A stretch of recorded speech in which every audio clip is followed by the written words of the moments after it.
relation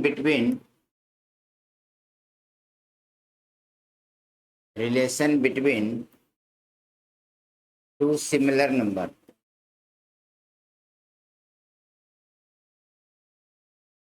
Relation between two similar number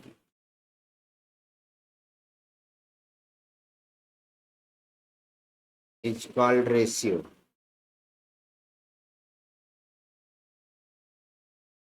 It's called ratio. Relation between two similar number is called ratio. दो similar number का मतलब क्या हुआ? जैसे अगर 1 रुपये में है तो दूसरा भी रुपया ही होना चाहिए। 1 केजी में है तो दूसरा भी केजी ही होना चाहिए। ऐसे सिमिलर नंबर का मतलब ये यूनिट के साथ भी सिमिलर होना चाहिए। अगर 1 पैसा में है तो दूसरा भी पैसा ही होना चाहिए। 1 लीटर है तो दूसरा भी लीटर ही होना चाहिए। एक वेरिएबल है तो दूसरा भी वेरिएबल ही होना चाहिए। ऐसे तो दो सिमिलर नंबर के बीच का रिलेशन किसको बताता है? रेशियो। अब रिलेशन कैसे निकालेंगे? तो रिलेशंस निकालने के लिए कंपेयर करेंगे कि लेफ्ट वाले नंबर से राइट वाले नंबर्स कितना गुना ज़्यादा है या फिर कितना गुना कम है। ऐसे और ये जानने के लिए दोनों को डिवाइड करेंगे। तो दोनों को डिवाइड करेंगे तो क्या होगा? 8/10। 2 से कट जाएगा 4 बार में, 2 से कट जाएगा 5 बार, यानी दोनों के बीच का रेशियो कितना होगा? वो रेशियो 5। इन दोनों के बीच का रेशियो क्या होगा? तो दोनों जानने के लिए डिवाइड करेंगे। 15 एकम 15, 15 तिया 45। इन दोनों के बीच रेशियो 1:3 होगा। इन दोनों के बीच रेशियो क्या होगा ये जानने के लिए दोनों को डिवाइड करेंगे। 5 एकम 5, 5 दूना 10, रेशियो 1:। इन दोनों के बीच रेशियो जानने के लिए दोनों को डिवाइड करें। ये कट जाएगा x से x एक बार में। इन दोनों के बीच का रेशियो कितना होगा? 1:2। अगर यहाँ पर 8 केजी है या 80 ग्राम है, 80 ग्राम है और 2 केजी है, इनके बीच का रेशियो निकालना है तो इन दोनों को डिवाइड करेंगे। लेकिन दोनों सिमिलर नहीं है तो पहले सिमिलर बनाएंगे। 80 ग्राम अपॉन 2 केजी तो करेंगे, लेकिन अब केजी को या तो ग्राम में कर लेंगे या फिर ग्राम को केजी में कर लेंगे। तो 80 ग्राम अपॉन 2 केजी, 1 केजी में 1000 ग्राम होता है तो 2 केजी में कितना ग्राम हो जाएगा? ये ग्राम ग्राम कैंसिल होगा, 0 0 कैंसिल होगा, 8 से कटेगा 25 बार में, यानी 1:25। यानी रेशियो क्या होता है? यूनिट लेस होता है, उसमें कोई यूनिट नहीं होती है। ना लीटर होता है, ना केजी होता है, ना रुपया होता है, ना पैसा होता है, कुछ भी नहीं होता उसमें, कोई यूनिट नहीं होता है। यूनिट यूनिट इसमें कैसे आएगा? रियल वैल्यू से कंपेयर करके, रियल वैल्यू से कंपेयर करेंगे रेशियो को, तब इसमें यूनिट लगेगी, अदरवाइज रेशियो यूनिट लेस ही रहे। ठीक है, रेशियो में कोई यूनिट नहीं होगी। अब एक और टर्म्स उसमें लिखा है प्रोपोर्शन। रेशियो तो मैंने समझा लिया कि रेशियो क्या बताता है? दो सिमिलर नंबर के बीच के रिलेशन को। दो सिमिलर नंबर में जो रिलेशन आएगा, relation is called ratio. Proportion भी रिलेशन को ही बताता है, लेकिन 2 नंबर में नहीं, 4 सिमिलर नंबर में। प्रोपोर्शन भी रिलेशन को ही बताता है, लेकिन 4 सिमिलर नंबर के बीच रिलेशन को बताता है। वो कैसे? हटाऊं इसको? अभी मैं दोनों टर्म्स का मतलब समझा रहा हूं, क्या है रेशियो, क्या है proportion.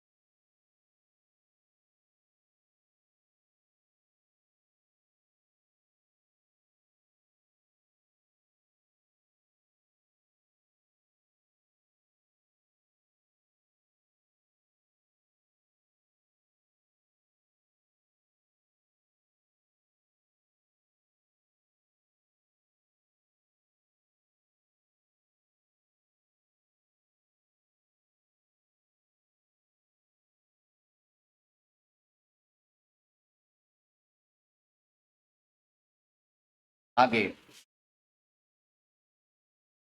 Proportion,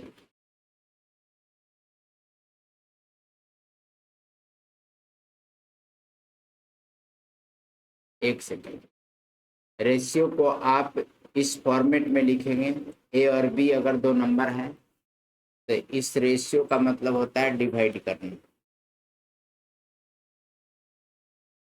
means A ratio B equal to A upon B.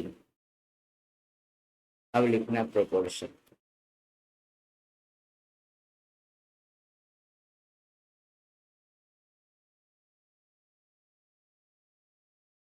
Proportion, proportions चार नंबर के बीच रिलेशन को बताता है। ए बी सी डी अगर चार नंबर है तो ये कहता है कि पहले और दूसरे का रेशियो तीसरे और चौथे का रेशियो, मतलब कंपेयर करना है पहला और दूसरा में और तीसरा और चौथा में। अगर दोनों इक्वल पाया गया तो ये चारों नंबर एक दूसरे के प्रोपोर्शन में था।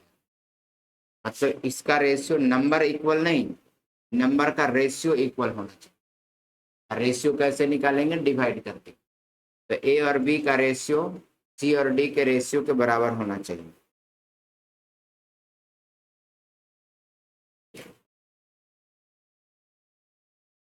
Ratio of first and second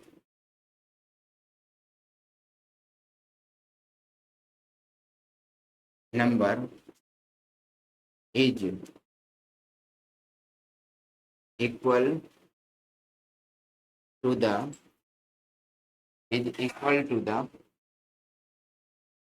ratio of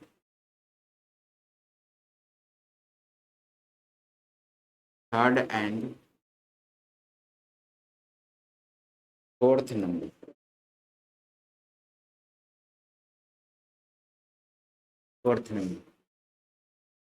अगर फर्स्ट और सेकंड का रेशियो थर्ड और फोर्थ के रेशियो के इक्वल हो तो चारों नंबर प्रोपोर्शन में कहलाता है। जैसे A ratio B as C ratio B, means क्या हुआ? पहले और दूसरे का रेशियो तीसरे और चौथे के रेशियो के बराबर अगर हो गया, ये बराबर का साइन है, ये 4 पॉइंट है तो ये प्रोपोर्शन कहलाता है। और इस प्रोपोर्शन का मतलब होता है इक्वल। और ये दो ऐसे पॉइंट है, इसका मतलब ये रेशियो है, इसका मतलब होता है डिवाइड करना। तो इन दोनों को डिवाइड किया और इसको इक्वल किया है और इसको सी अपॉन डी। ये बात नहीं करो। तो ये क्या हो जाएगा? प्रोडक्ट क्रॉस मल्टीप्लिकेशन करेंगे, A D equal to B C, यानी product of extreme equal to product of mean.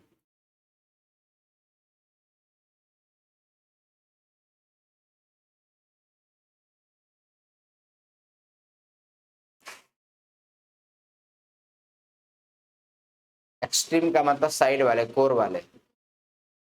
ये अगर ऐसे फॉर्मेट में कोई नंबर है तो कोर वाले का मल्टीप्लिकेशन बीच वाले के मल्टीप्लिकेशन के इक्वल हो।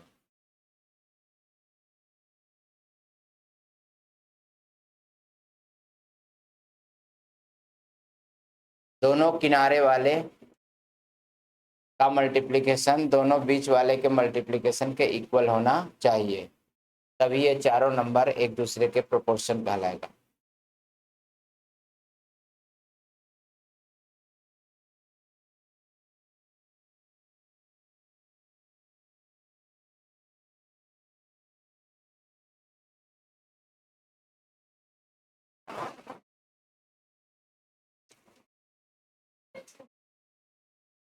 नया चैप्टर स्टार्ट किया है, लेकिन क्या लगता है तुमको कि रिपीट हो गया है?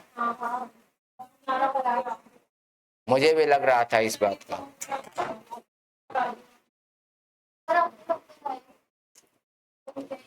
अब आपको इसको पढ़ना पड़ेगा, इसको पढ़िए, दोबारा रिवीजन हो जाएगा।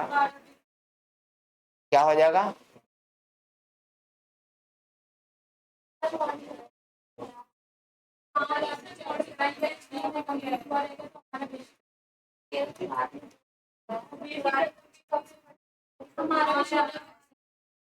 मुझे पता है, बोलने दो ना सबको, पहले सुन तो ले।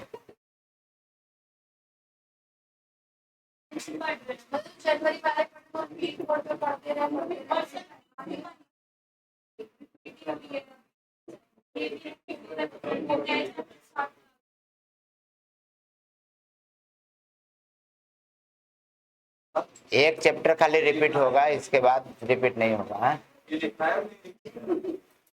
अरे लिखो ना, पढ़ा, लिखो, जो लिख दिया उसको लिखो। एक चैप्टर रिपीटेशन मोड में पढ़ना है खाली आपको।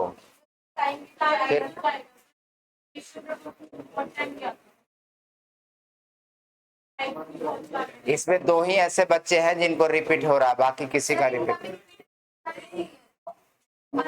तुम अपना बोलो, दूसरों को मत बोलो। हाँ, आप दूसरे बैच के हैं इसलिए आपका रिपीट हो गया। आप दूसरे बैच के हैं, इसमें आए हैं इसलिए आपका रिपीट हो गया, तो थोड़ा सा। हाँ, क्या बोली? हाँ हाँ, तुम डर क्यों रही हो? मैं चेंज नहीं करूंगा। उनको समझा रहे हैं कि वो दूसरे बैच से आए हैं, थोड़ा सा परेशानी तो होगा, एक आध चैप्टर रिपीट होगा, रहने दो, कोई दिक्कत नहीं है, पढ़ा देंगे आपको जल्दी। एग्जाम्स जो है सीजीएल का, वो मुझे लगता है अगस्त में है। एनटीपीसी का एग्जाम है, जून में है, 5 जून से स्टार्ट है। तो 5 जून से स्टार्ट है। क्या सिलेबस हमने खत्म नहीं किया? तुम अपना छोड़ो ना, तुम तो एसएससी के हो। रेलवे का सिलेबस हमने खत्म नहीं किया? क्या मजाक कर रही हो तुम? अब दोबारा तुम पढ़ रही हो, तुम अपने अकॉर्डिंग सबको देखोगी तो नया वाला क्या करेगा?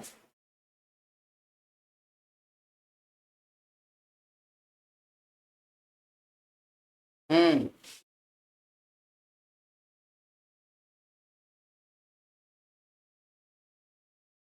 दिक्कत ये इस बात का है ना कि सर अलाउड कर देते हैं सबको, पुराने वाले को भी, नए वाले को भी, सबको अलाउड कर, यही परेशानी होती है। मैं सबको मना करवा दूंगा, एकदम एक ही बैच में सब आओ, 2 बैच में नहीं, इससे अदर बैच को दिक्कत हो जाती है।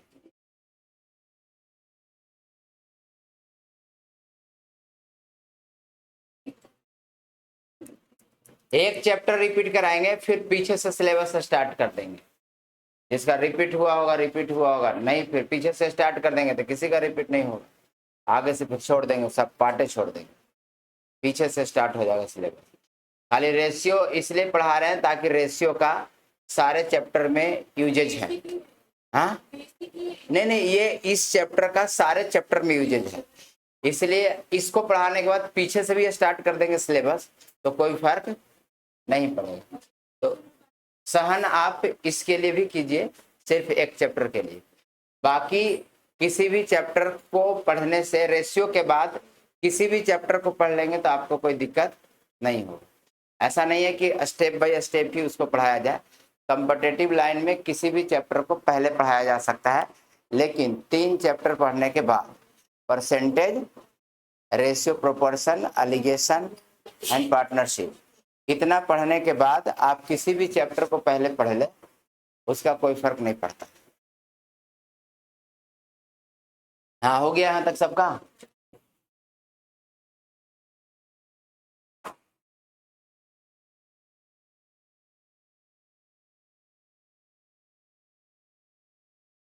आगे एग्जाम्पल।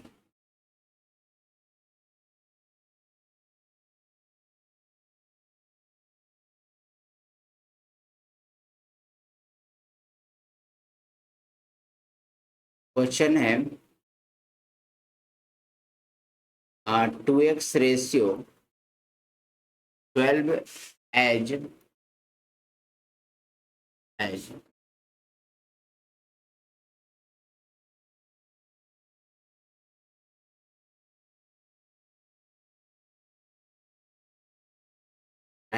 18 रेशियो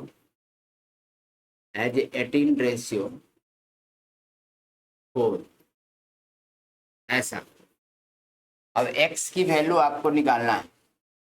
अभी क्या पढ़ाया, इन दोनों का मतलब इन दोनों को डिवाइड करो, या तो आप ऐसे लिख लो 2x और रेशियो का मतलब बट्टा में 12, इसका मतलब 4 पॉइंट का मतलब क्या पढ़ाया था, इक्वल 18 रेशियो 4 का मतलब 18/4। इसको सॉल्व कर लो फिर आंसर आ जाएगा। या फिर क्या बताया, product of mean equal to product of extreme. तो 4 दूना 8x हो जाएगा किनारे वाले, और बीच वाले क्या हो जाएगा 12 गुना 18, ये कट जाएगा। आज ये कटेगा 4 से, 4 दूना 8, 4 ते 12, 2 नमा 18, x इक्वल टू कितना 27। अब x के प्लेस पर 27 होना चाहिए।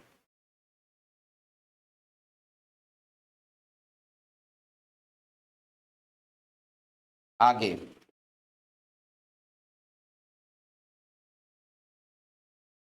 अब क्वेश्चन ऐसा होगा कि कोई नंबर 4 दे देगा, ऐसे कुछ भी दे देगा ऐसे, और बोलेगा आपको कि इसमें इसके प्रत्येक टर्म में कितना ऐड करें कि चारों प्रोपोर्शन हो जाए। अभी प्रोपोर्शन है क्या, प्रोपोर्शन कैसे चेक की जाती है, प्रोपोर्शन ऐसे चेक किया जाएगा। अभी कैसे बताया, प्रोडक्ट ऑफ मीन और प्रोडक्ट ऑफ एक्सट्रीम। अगर ये इक्वल है तो प्रोपोर्शन में है, अदरवाइज नहीं। तो अभी तो नहीं है ये, 7×5 = 35 और ये 5 × 6 = 30, ये दोनों बराबर नहीं है, इसका मतलब चारों प्रोपोर्शन में नहीं। तब आपसे पूछेगा क्वेश्चन, ऐसा नंबर देकर कहेगा कि इन सब नंबर में क्या माइनस कर दे कि प्रोपोर्शन हो जाए, इन सब नंबर में क्या प्लस कर दे कि प्रोपोर्शन हो जाए, ऐसा आपसे पूछेगा। तब कैसे बनाएंगे, क्वेश्चन लिखो।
क्वेश्चन लिखो। 5 13 22 47। 5 13 22 47। क्वेश्चन ये है कि इसमें क्या ऐड करें, इनके प्रत्येक टर्म में क्या ऐड करें कि प्रोपोर्शन हो जाए।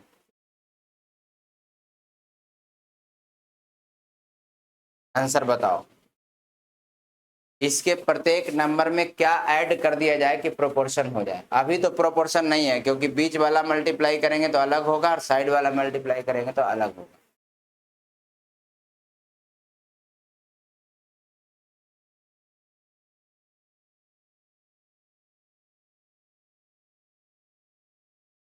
If x is added to all of the number, then the numbers becomes proportion to each other. Find the value of x. ऐसे तो क्या करोगे, मान लोगे कि सब में, बताना आंसर, कोई बनाया क्या?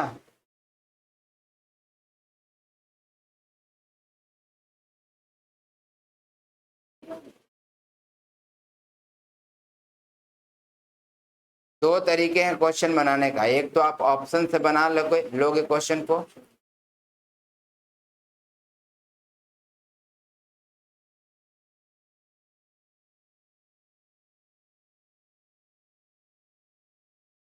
दो चार तीन पांच ऑप्शन है, 2 4 3 5 ये ऑप्शन है। करा इन चारों नंबर में इसमें से क्या ऐड कर दे कि प्रोपोर्शन हो जाए। तो दो तरीका क्वेश्चन बनाने का है। देखो, एक तो आप क्या 51 तो ऑप्शन में दिए भी नहीं है। सुनो सुनो, एक ऐसा क्वेश्चन को बनाने का ऑप्शन सहारा ले सकते हो। ऑप्शन में पहले दो ऐड करके देखो सब में, तो दो ऐड करेंगे तो 5 और 2 13 और 2 22 और 2 और 47 और 2 49। इस दोनों को मल्टीप्लाई करेंगे तो लास्ट में 0 आएगा, लेकिन इन दोनों को मल्टीप्लाई करेंगे तो लास्ट में 0 आएगा। इसका मतलब ये दोनों बराबर, यानी 2 तो आंसर नहीं होगा। अब 4 ऐड करके देखते हैं। 5 और 4 9, 13 4 17, 22 और 4 26 और 47 4 51। अब इसको मल्टीप्लाई करेंगे 7 6 42। अरे ये 9 1 कम 9, ये भी बराबर नहीं होगा।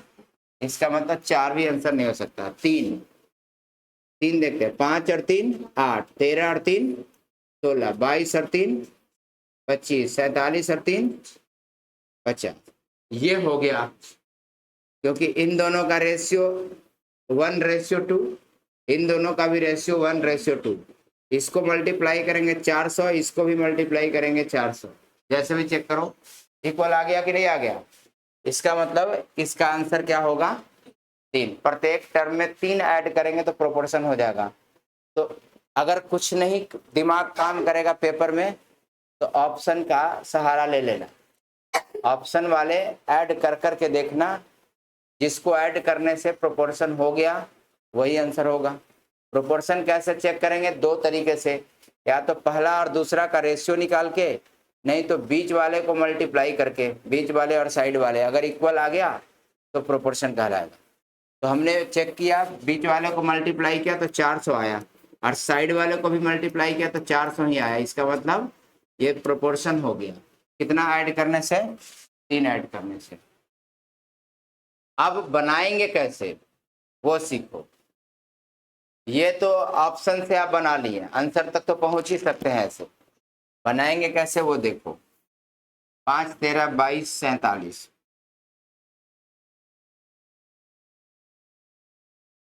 5 13 22 47। एक तो बेसिक मेथड है, बेसिक मेथड से इसको ऐसे बनाया जा सकता है। क्वेश्चन कह रहा है कि इन सब में क्या ऐड करें कि प्रोपोर्शन हो जाए। मैं मान लेता हूं कि सब में x ऐड करें ऐसे, और x की वैल्यू मैं निकाल के दिखा दूंगा बाद में। एक्स ऐड करने से यह क्या हो गया, प्रोपोर्शन हो गया, और जब प्रोपोर्शन हो गया तो बीच वाले का मल्टीप्लिकेशन साइड वाले के इक्वल होगा। अब ये वाले मल्टीप्लाई और ये वाले मल्टीप्लाई इक्वल होना चाहिए, तो 5 + x into 47 + x equal to 13 + x into 22 + x।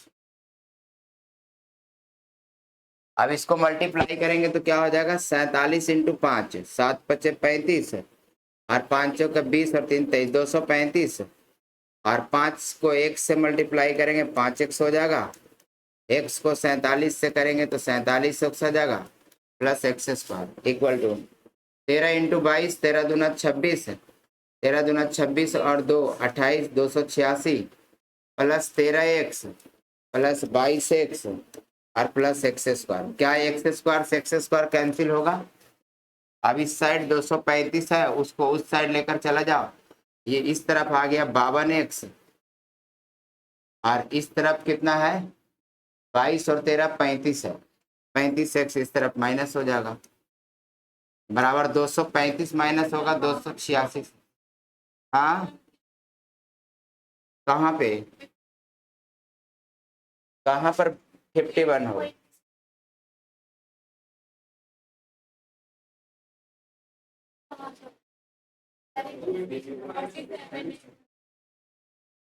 सैतालीस में 5 जोड़ेंगे तो 51 होगा। कैसे जोड़ती हो,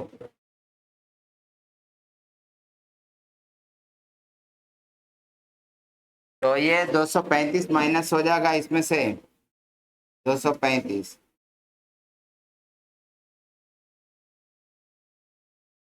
तो 52 माइनस 35 कितना हो जाएगा, 52 माइनस 35 कितना हो जाएगा, 15 2 17, और यहाँ हो जाएगा 51, 17 से कट जाएगा कितना बार में, 3 बार में, x की वैल्यू कितना आ जाएगा 3।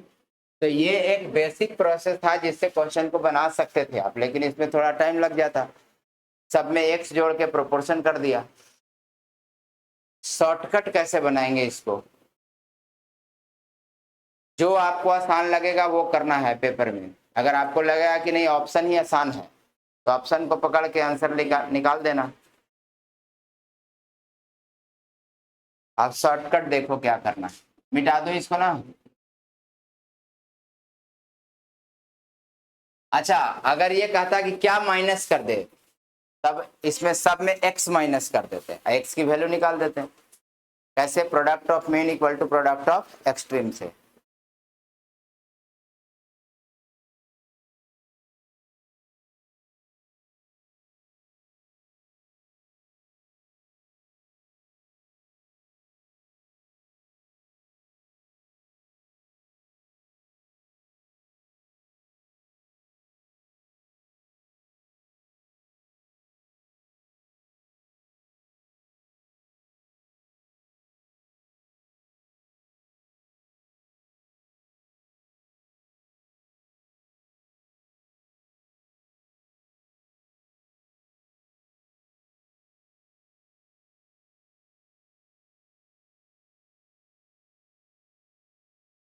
शॉर्ट में कैसे कर सकते हो, हटाओ इसको अब।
पाँच 13 22 47, देखो करना क्या है, 5, 13, 22, 45। आपको करना क्या है कि मल्टीप्लाई और एडिंग दोनों करना है। मल्टीप्लाई और एडिंग दोनों करना है। कब बताया है? अच्छा, हाँ, पेपर सॉल्व करा रहे थे वो। तो मल्टीप्लाई और एडिंग दोनों करना है। मल्टीप्लाई और एडिंग कैसे? बीच वाले का भी और साइड वाले का भी। तो पहले तो आप ऐड ही कर दो। 47 और 5 कितना होगा? 52। और ये 13 और 22 कितना? 35। तो 52 और मल्टीप्लाई और ऐड दोनों, पहले एडिंग कर रहा हूं मैं, दोनों को पहले ऐड करो। ऐड करने के बाद डिफरेंस क्या आएगा? ऐड किया तो 52, ऐड किया तो 35। 52 और 35 का डिफरेंस क्या है? 17। ये डिफरेंस ले लेना है, 17 यूनिट। फिर आपको क्या करना है? अब मल्टीप्लाई करना है दोनों का। इसको भी मल्टीप्लाई और इसको भी मल्टीप्लाई। अब फिर दोनों का डिफरेंस लेना है। पहले क्या करना है? ऐड करके डिफरेंस लेना है दोनों को, और फिर क्या करना है? मल्टीप्लाई करके डिफरेंस लेना है। तो मल्टीप्लाई किया तो ये आया 235 और ये आया 286। दोनों का डिफरेंस आ जाएगा 51। अब जितना बार में कटेगा वही x का मान होगा, चाहे वो माइनस करना रहे चाहे प्लस करना। 3 बार में कट गया, इसका मतलब सब में 3 ऐड कर देंगे तो प्रोपोर्शन हो जाएगा। हाँ हाँ, माइनस के लिए भी सेम, जैसे क्वेश्चन माइनस पर भी लिखाते हैं।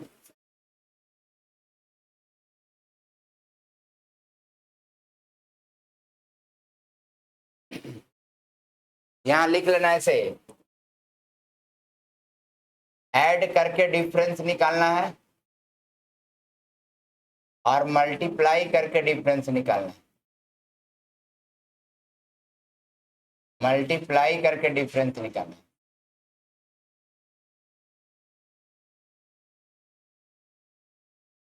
दोनों को ऐड करके डिफरेंस निकालना है, दोनों को मल्टीप्लाई करके डिफरेंस निकालना है।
एक क्वेश्चन लिखना,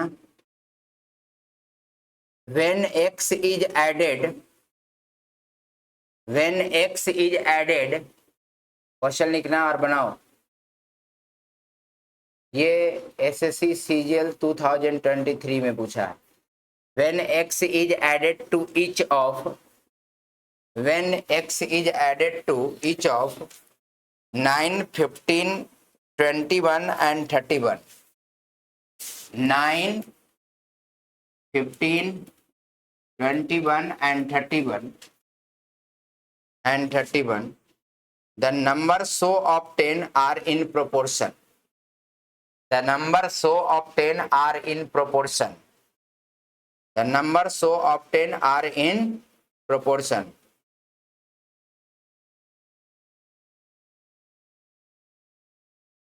Find the value of x.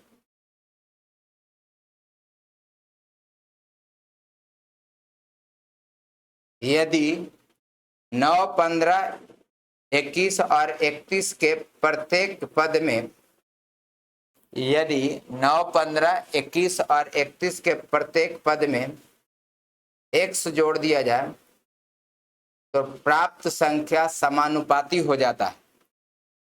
तो प्राप्त संख्या समानुपाती हो जाता है। तो x का मान ज्ञात करें।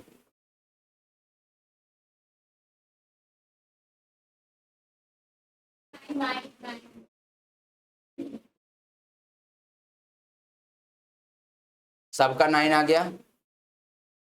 ठीक है जी, वेरी गुड।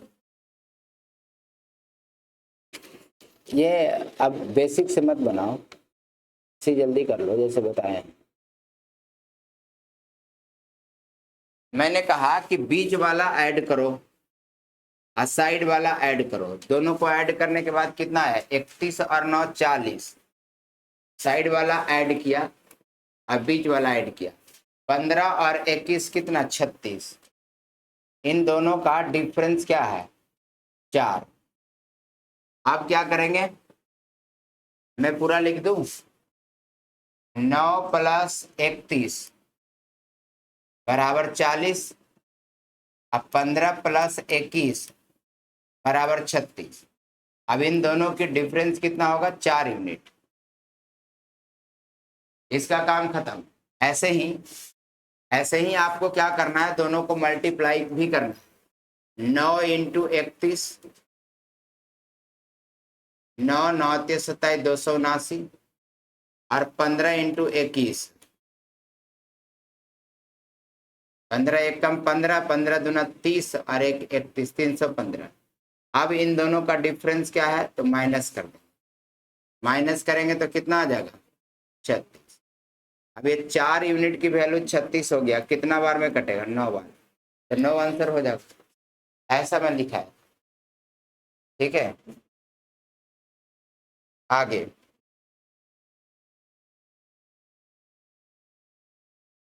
एक घटाने वाला लिखो। When x is subtracted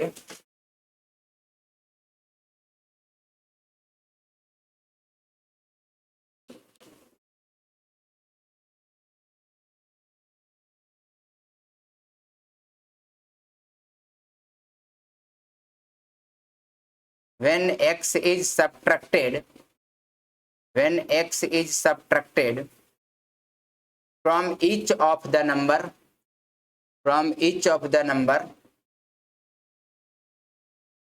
54, 49, 22 and 21 and 21 and 21 हो गया यहाँ तक? and 21 the numbers so obtained are in proportion.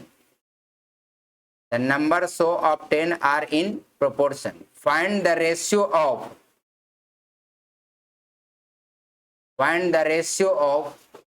8x minus 25. Find the ratio of 8x minus 25 and 8x minus 25 and 7x minus 26. ये CHSL में क्वेश्चन पूछा है। अब x का जो भी वैल्यू आएगा इन दोनों में पुट करके रेशियो निकाल देना है।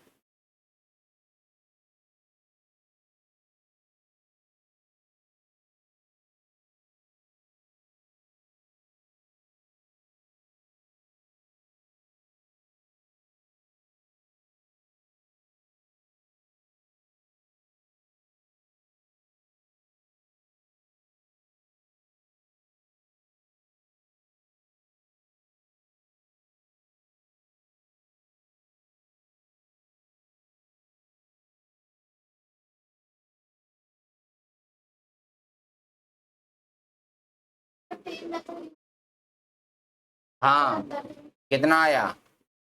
एक्स की वैल्यू तुम बता दो ना खाली।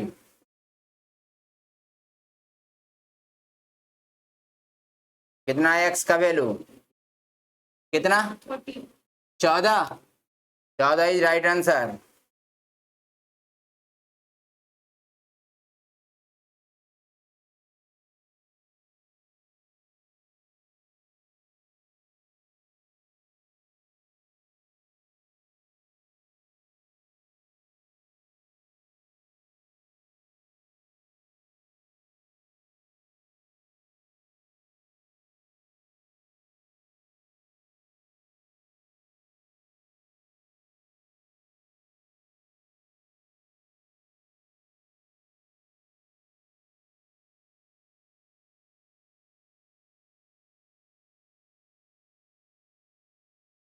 हाँ,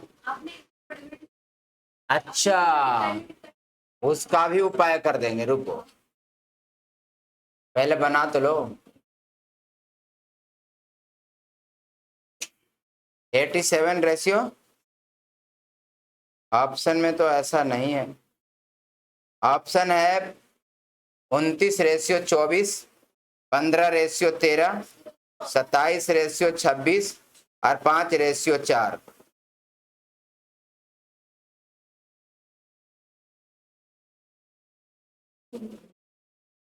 हाँ, सही बनाया है।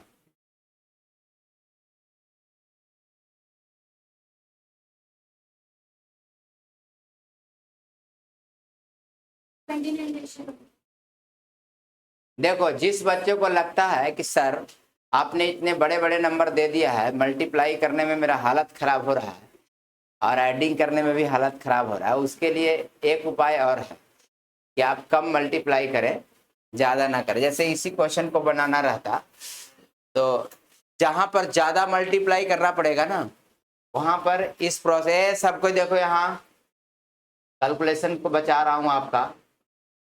9 था, 15 था, 21 था और 31 था।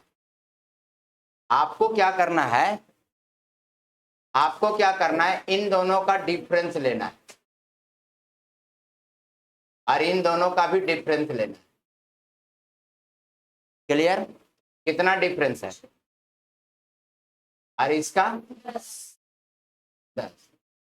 और अब आपको क्या करना है कि क्रॉस मल्टीप्लाई करना है, इन दोनों का पहला वाला और इन दोनों का भी पहला वाला, इसी रेशियो से क्रॉस करना है।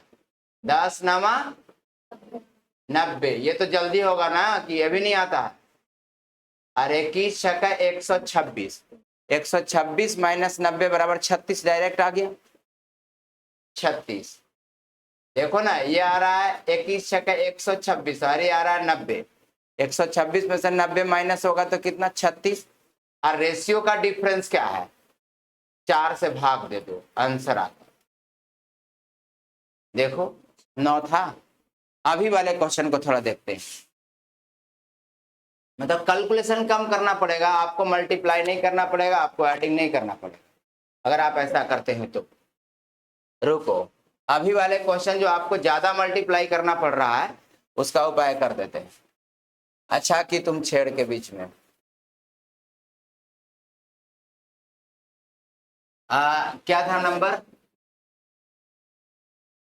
54, 49, 22, 21। मैंने क्या कहा कि बड़े बड़े नंबर है, यहाँ तो मल्टीप्लाई करना टफ काम है, तो आप क्या करो, यहाँ का डिफरेंस ले लो। कितना? अरे डिफरेंस नहीं आता है क्या? अरे यहाँ का डिफरेंस कितना? कितना मजा आया, ये छोटा से छोटा नंबर आ गया। अब ये और ये इसका पहला वाला, इन दोनों में पहला वाला ये है, इन दोनों में पहला वाला ये है। अब क्रॉस करो रेशियो से। ए देखो यहाँ पे 54 एक कम 54, अब 22 बचे 110। 110 माइनस 54 बराबर कितना? हाँ, 110 में से 54 घटाएंगे 56। और रेशियो का डिफरेंस कितना? 4, डायरेक्ट 14 आया। आया समझ में? 14। फिर से देखो 54 एक कम 54 और ये 22 बचे 110, 110 में से 54 माइनस हो गया तो आया कितना 56 और रेशियो का डिफरेंस 4 है, 4 से डिवाइड कर दिया 14 आ गया डायरेक्ट। किसका रेशियो निकालना था बोलो अब? 5x minus 8x minus 25, 7x minus 26, x की वैल्यू 14 112, 112 में से 25 माइनस हो जाएगा तो 75 12 87 और ये 14 सते 98, 98 में से 26 माइनस हो जाएगा 72, 3 से कट जाएगा 29 बार में, 3 से कट जाएगा 24 बार में, 29 24 आंसर।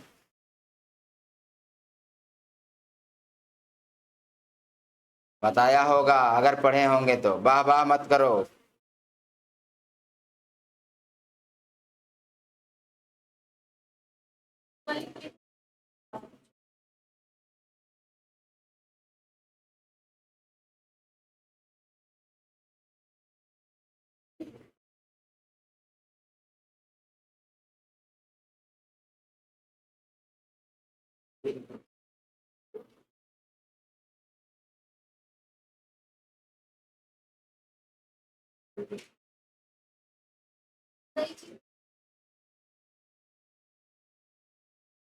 क्वेश्चन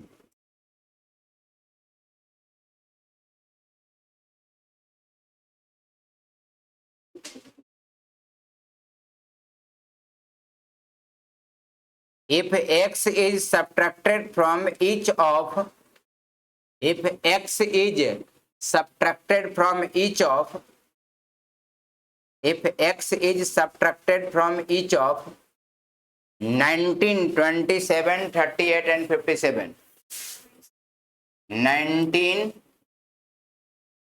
27 38 27 38 एंड 57 रेलवे के ग्रुप डी में क्वेश्चन आया ये। If x is subtracted from 19 27 38 and 57 the number so obtained are in proportion, the number so obtained are in proportion, find the value of 11x plus 2, find the value of 11x plus 2, find the value of 11x plus 2। Hindi में लिखा दूं क्या कि समझ गया? 11x plus 2 जो x आएगा उसमें पुट कर देना है। ऑप्शन बोल दूं? Option is 54 61 59 60, 54 61 59 60।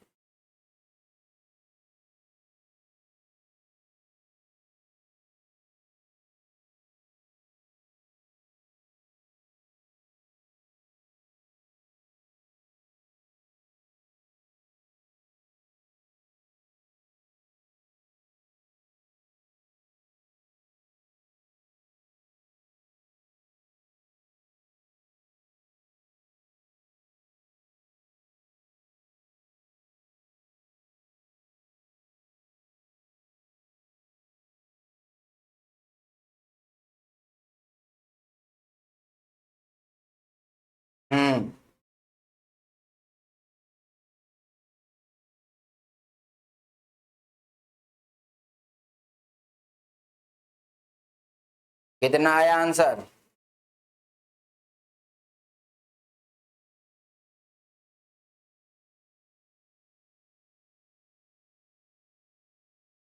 फिफ्टी 59 सबका आ गया।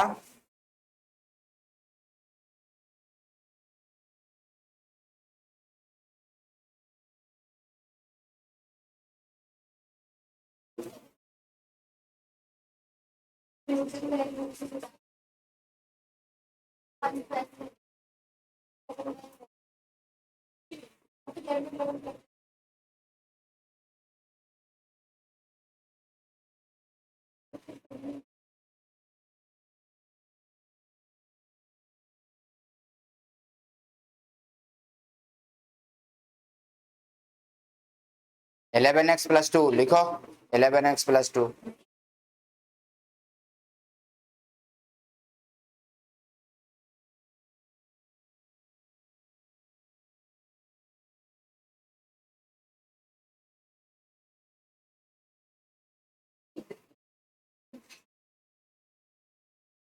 इतना देर से क्या सोच रही थी आंसर निकाल के? पहले पुट करके तो देखती, नहीं आता तब ना, जो आता है पुट करो, खुद पर विश्वास किया करो। ये कोई जरूरी है कि पूरे पूरे आएगा?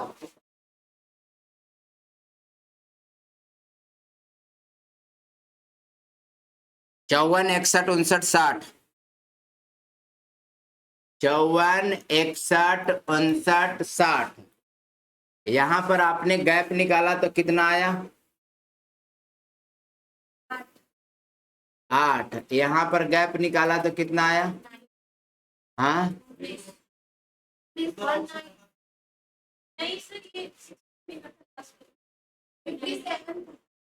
कहाँ पे? 54 61। अच्छा, कोई दूसरा लिख दिया क्या? है क्वेश्चन क्या था, बोलो ना। 19 45 27। इतने सारे बोलोगी तो कैसे होगा?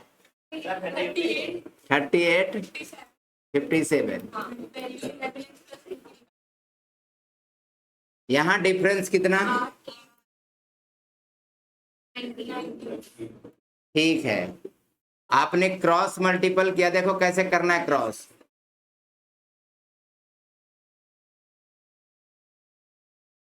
यही करना था ना, इसका फर्स्ट, इसका फर्स्ट। अब इसको आप मल्टीप्लाई कर रहे हैं तो 19 का स्क्वायर 361 और 38 इंटू 8, 8 8 64, 304। ये माइनस कर रहे हैं तो कितना आ रहा है? 57। यानी जो x की वैल्यू होगा वो 57 अपन रेशियो का डिफरेंस कितना है? 11। x की वैल्यू इतनी आ गई। अब हमको निकालना क्या है? 11x प्लस 2 का, तो 11 इंटू एक्स की वैल्यू 57/11 प्लस 2। ये 11 से 11 कैंसिल हो जाएगा, 59 आंसर हो जाएगा। चलो, तो समझ में आ गया?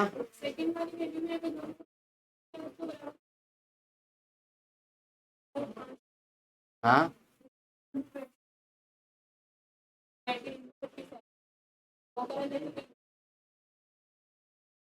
देख लो अगर आ जाए तो बने, लेकिन मुझे नहीं लगता आएगा। या तो तुम फर्स्ट वाले रूल लगा लो, एडिंग मल्टीप्लाई, या फिर ये लगा लो। इसमें अगर ऐसा करते हैं तो थोड़ी कैलकुलेशन कम हो जाएगी। आगे तो हमने दोनों टर्म्स का मतलब समझा दिया, रेशियो एंड प्रोपोर्शन। रेशियो क्या था? 2 नंबर के बीच तुलना करते हैं, और प्रोपोर्शन में 4 नंबर के बीच तुलना करते हैं। लेकिन प्रोपोर्शन तभी कहलाता है जब product of mean equal to product of extreme हो, और रेशियो तभी कहलाता है जब दोनों सिमिलर हो और दोनों के बीच का रिलेशन जब आप निकाले तो उन दोनों में कोई कॉमन फैक्टर ना हो।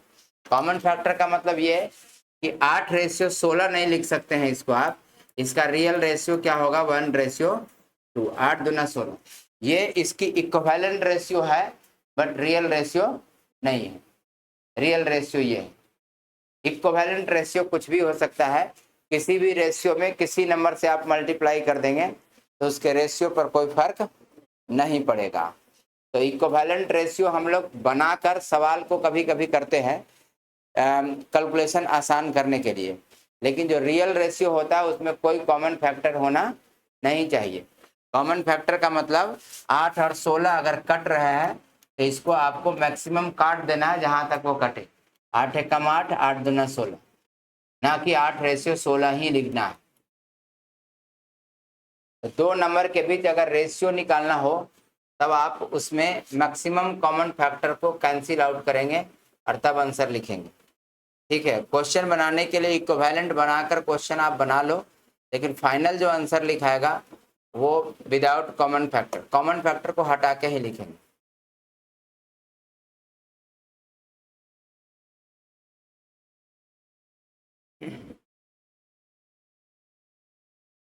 अब लिखना टाइप्स ऑफ रेशियो।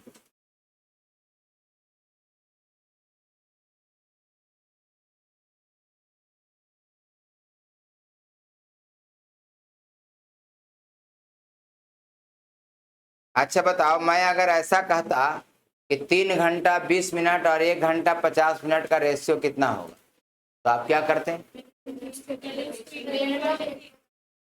पहले या तो सबको मिनट में कर लेते हैं या सबको आवर में कर लेते हैं, तब जाकर रेशियो निकालते हैं।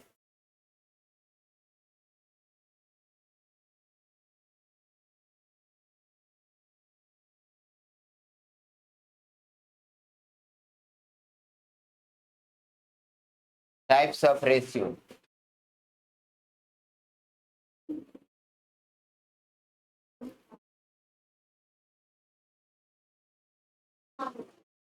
हाँ, रेशियो को हिंदी में बोलते हैं अनुपात और प्रोपोर्शन को बोलते हैं समानुपात।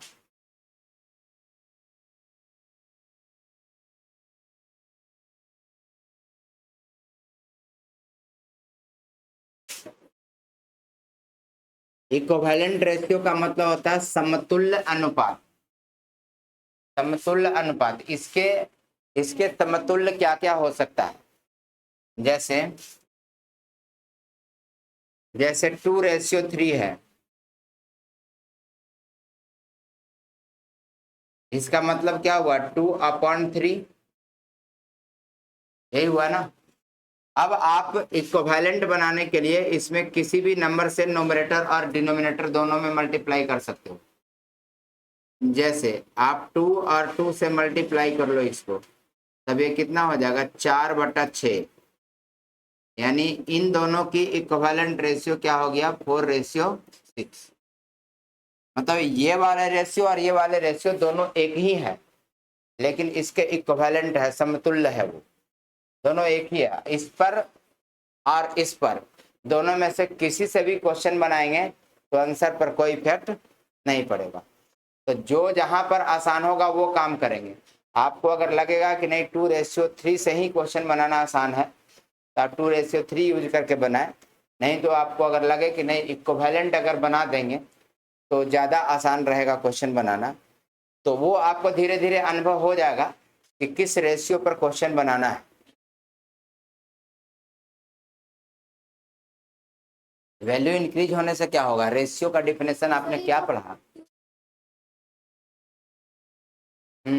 मैं 5 को 10/2 नहीं बोल सकता हूँ? ये क्या मूर्खता है? दोनों इक्विवेलेंट है। मैं 5 को 15.3 नहीं बोल सकता हूँ? बोल सकता हूँ ना। वही चीज यहाँ भी है, इक्विवेलेंट बना दिया कि उसके इक्विवेलेंट क्या क्या हो सकता है। अभी भी मैं 2:3 ही लिखा हूं, आप डिवाइड करके देख लीजिए। इसका मतलब क्या होता है? अनुपात का मतलब क्या होता है? डिवाइड करना। आप डिवाइड करके देख लो, अभी भी 2:3 ही है। दूसरा, 2:3 को आप इसको मल्टीप्लाई कर लो, 2 से ना 3 से मल्टीप्लाई करो, तो ये क्या हो जाएगा? 3 दूना 6 और 3 तिया 9। ये भी आप लिख सकते हो। 2:3 को 2:3 को 2:3 को हटाकर आप 4 से मल्टीप्लाई कर लो या 3 से मल्टीप्लाई कर लो, कुछ भी करो, 5 से कर लो, 5 दूनी 10 और 5 तिया 15। ये सब इक्विवेलेंट है, यानी एक रेशियो में किसी भी नंबर से आप मल्टीप्लाई कर सकते हैं। इसीलिए रेशियो का क्वेश्चन बनाते हैं। प्रॉफिट एंड लॉस में हम लोग क्या किए थे? ऐसे किए थे, 2:3 था, 5:2 था, तो हम लोग इसको बैलेंस करते थे, 2 से ऊपर 3 से नीचे। इससे रेशियो पर कोई फर्क नहीं पड़ता था। 2 से ऊपर करें 2 तिहाई 6, 2 दूना 4, 3 से नीचे करें 3 दूना 6, 3 दूना 6, 3 पचे 15। ये ऐसा आपने बनाया, इसका मतलब ये हुआ कि 2 का ये इक्विवेलेंट है, रेशियो पर उससे कोई प्रभाव नहीं पड़ा है, लेकिन अपनी आवश्यकता अनुसार इसको चेंज कर दिया।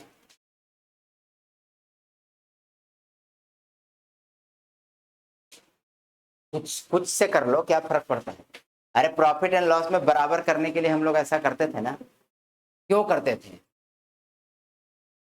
क्यों करते थे? जहां पर बराबर की आवश्यकता पड़ता था, जहां सेलिंग प्राइस इक्वल है, जहां पर कॉस्ट प्राइस इक्वल है, तो इक्वल करते थे।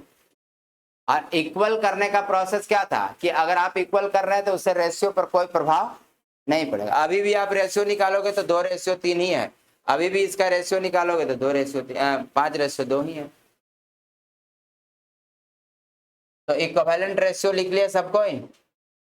किसी भी रेशियो में किसी भी नंबर से मल्टीप्लाई करने पर वो उसके इक्विवेलेंट रेशियो बनता है, उससे मेन रेशियो पर कोई प्रभाव नहीं पड़ता। यानी अगर आपको किसी भी रेशियो को बदलना है तो आप किसी नंबर से आप मल्टीप्लाई करके बदल सकते हो। ठीक है,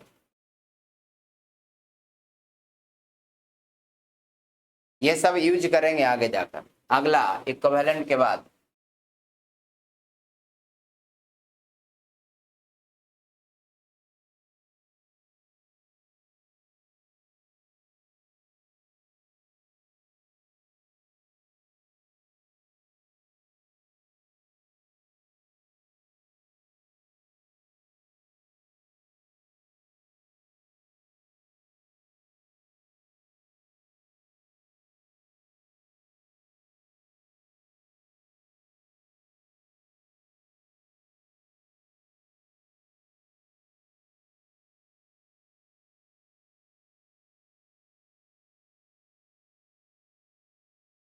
इसके बाद है इक्विवेलेंट रेशियो के बाद इनवर्स रेशियो। डुप्लीकेट रेशियो क्या होता है? डुप्लीकेट रेशियो बताना, डुप्लीकेट रेशियो क्या होता है? कहाँ जा रहा है डुप्लीकेट रेशियो, बताओ।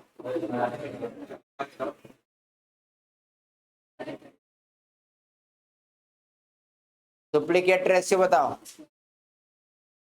स्क्वायर। डुप्लीकेट रेशियो बताओ। डुप्लीकेट रेशियो बताओ।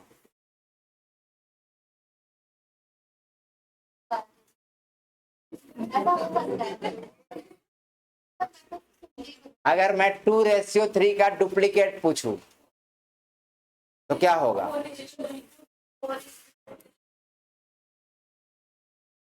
इसका डुप्लीकेट रेशियो निकालना तो 4:9 होगा।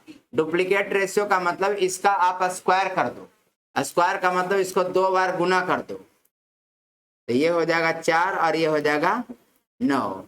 ये भी लड़की ठीक ही बोली कि सर दोबारा लिख दो, दोबारा लिख के मल्टीप्लाई कर दो। तो डुप्लीकेट रेशियो का मतलब हुआ, और ट्रिप्लीकेट रेशियो का मतलब हुआ 3 बार लिख के मल्टीप्लाई कर दो, हाँ क्यूब कर दो ऐसे। तो जब कभी भी किसी रेशियो का डुप्लीकेट निकालना रहेगा तो क्या करोगे? 2 बार लिख के मल्टीप्लाई कर दो या स्क्वायर कर दो, एक ही बात है। ट्रिप्लीकेट रेशियो निकालना रहेगा तो 3 बार लिख के या तो मल्टीप्लाई कर दो, नहीं तो क्यूब कर दो। ठीक है,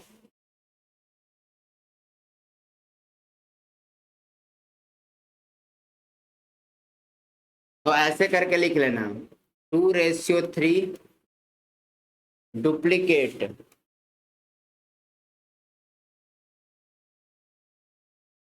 इसकी डुप्लीकेट रेशियो होगा 2:3 का स्क्वायर,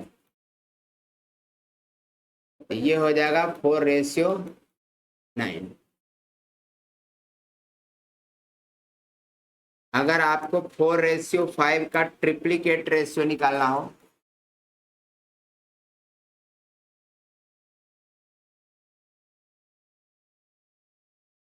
तो वो होगा 4:5 का क्यूब, यानी 4 का क्यूब 64 और 5 का क्यूब 125 ऐसे।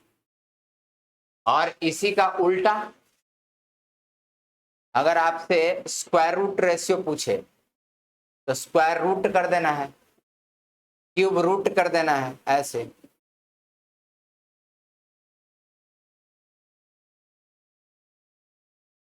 आगे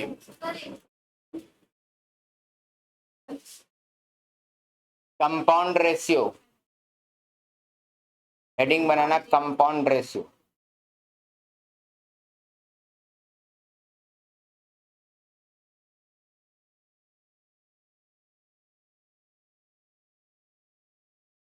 compound ratio, compound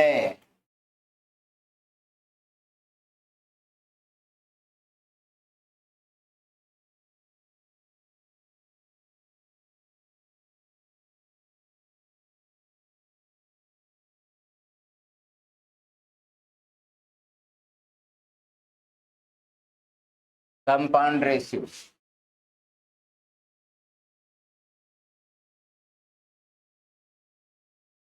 compound ratio का मतलब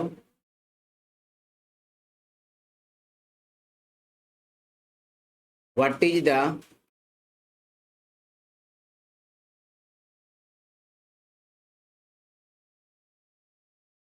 कंपाउंड का मतलब क्या होता है?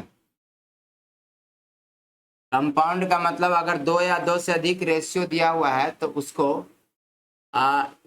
एक साथ मिलाकर क्या लिखेंगे? What is the compound ratio of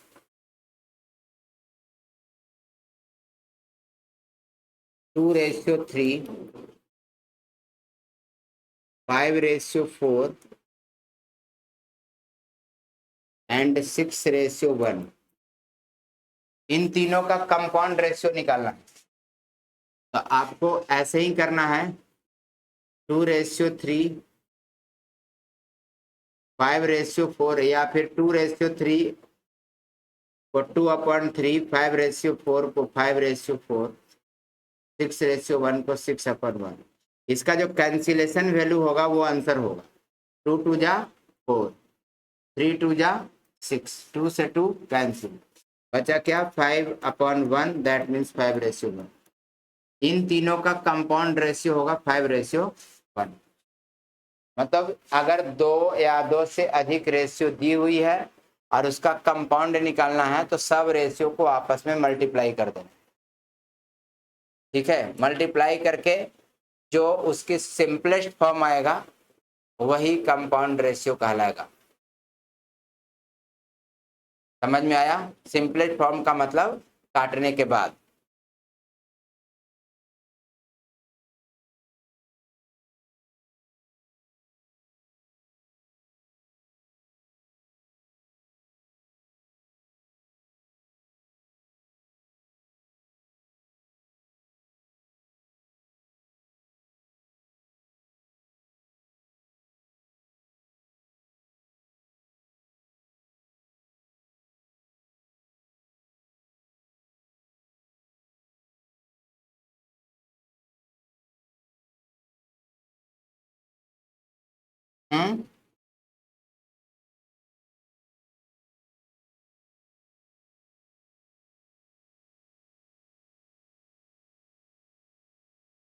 inverse ratio.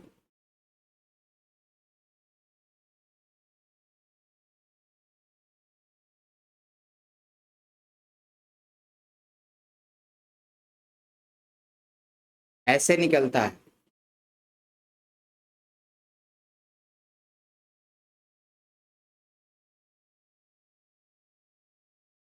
Inverse का मतलब होता है, इनवर्स का मतलब होता है कि अलग अलग इनवर्स करें। एक्स का इनवर्स 1/x, वाई का इनवर्स 1/y। ऐसे एक्स का इनवर्स 1/x, वाई का इनवर्स 1/y और जेड का इनवर्स 1/z।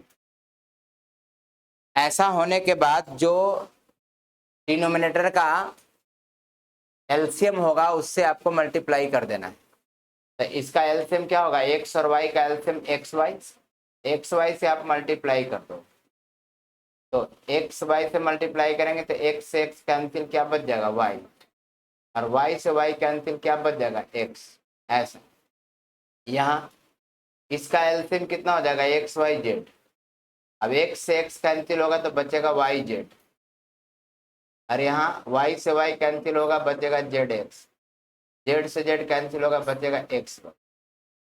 यानी इन तीनों का इनवर्स रेशियो होगा वाई जेड, जेड एक्स और एक्स वाई। जैसे मैं कहूं कि इसका रेशियो निकालो,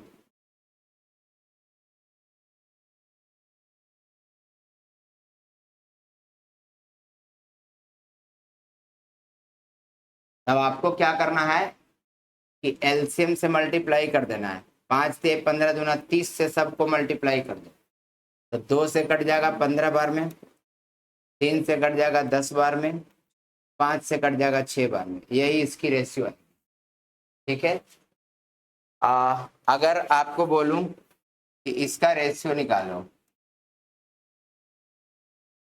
3/4, 5/8, 2/, और 7/6, 1/12। इसका रेशियो निकालो। आप क्या करोगे इसको, इसकी एलसीएम कितनी होगी 24, 24 से इसको मल्टीप्लाई कर दो। 24 से मल्टीप्लाई करेंगे तो क्या होगा, 4 छक 24, 6 बार में तो 6 तिया 18, 8 से 8 तिया 24, 3 बार में तो 3 पचे 15, 6 चौक 24, 4 बार में तो 7 चौक 28, 12 दूनी 24, 2 बार में खत्म। यही इसका रेशियो है, 18:15:28:2। आया समझ में सबको?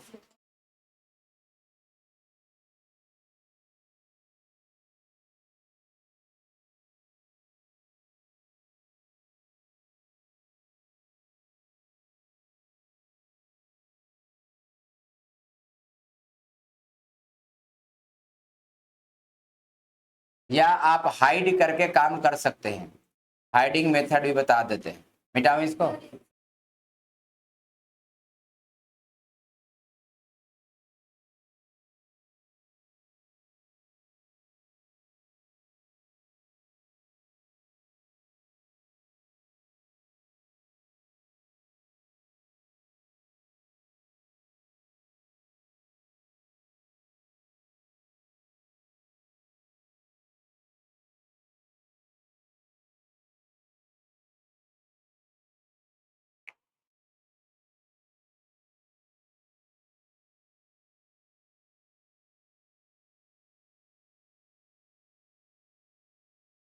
सुनो, अगर आपको एक्स वाई जेड कुछ भी रह दिया हुआ और इसको बोले कि इनवर्स रेशियो निकालो, तो जैसे आपको अभी बोला वैसे भी बना सकते हैं, और नहीं तो आप इसको हाइड करके भी बना सकते हैं। इनवर्स का मतलब होता है उल्टा अनुपात निकालना, व्युत्क्रमानुपाती। तो हाइड मेथड क्या है समझना। हाइड मेथड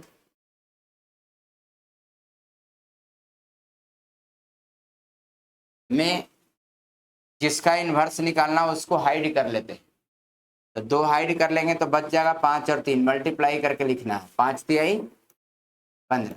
फिर इसका निकालना तो इसको हाइड कर लो, 5 दूना 10। फिर इसका निकालना हाइड कर लो, 3 दूना 6। तो ऐसे करके भी इनवर्स निकाला जा सकता है। ठीक है, एक ही बात है, अगर कैंसिल होता है तो उसको कैंसिल कर देना। हाँ कर लो, एक ही बात है, आंसर सेम आएगा। 1/2, 1/3, 1/5। एलसीएम इसका कितना होगा 30। 30 से मल्टीप्लाई करेंगे तो यहाँ 15, यहाँ 30 से मल्टीप्लाई करेंगे 10, यहाँ 30 से मल्टीप्लाई करेंगे 6। आंसर पर कोई इफेक्ट पड़ा नहीं। तो आप ऐसा भी कर सकते हैं, हाइड करके भी कर सकते हैं, आपकी मर्जी। और सुनो, रेशियो की वैल्यू 2 या 3 या 4 कुछ भी हो, अगर कोई एक ही नंबर से सब कैंसिल हो रहा है तब काटना है, अदरवाइज नहीं काटना। जैसे कोई ऐसा नंबर है जो इन तीनों को काट दे, नहीं, 2 से कट रहा था लेकिन ये वाला और ये वाला ये तो नहीं कट पा रहा था ना, इसलिए हमने इसको कैंसिलेशन नहीं किया, सिंपलेस्ट फॉर्म नहीं बनाया। सिंपलेस्ट फॉर्म तभी बनाना है रेशियो का जब किसी एक ही नंबर से सब कैंसिल होगा, ठीक है, तभी सिंपलेस्ट बनाना है, अदरवाइज वैसे ही छोड़ दें।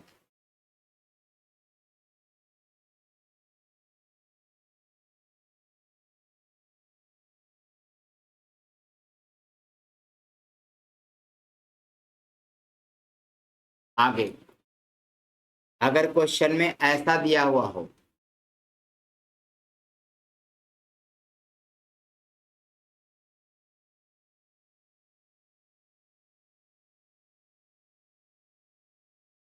ऐसे बहुत सारे नंबर मल्टीपल में दिया हुआ और आपको कहे कि ABCD निकाल दो, ए कितना है, बी कितना है, सी कितना है, डी कितना है, रेशियो में बताना है, और सब इक्वल दिया हुआ है कि 2A = 3B = 4C = 5D, ऐसा।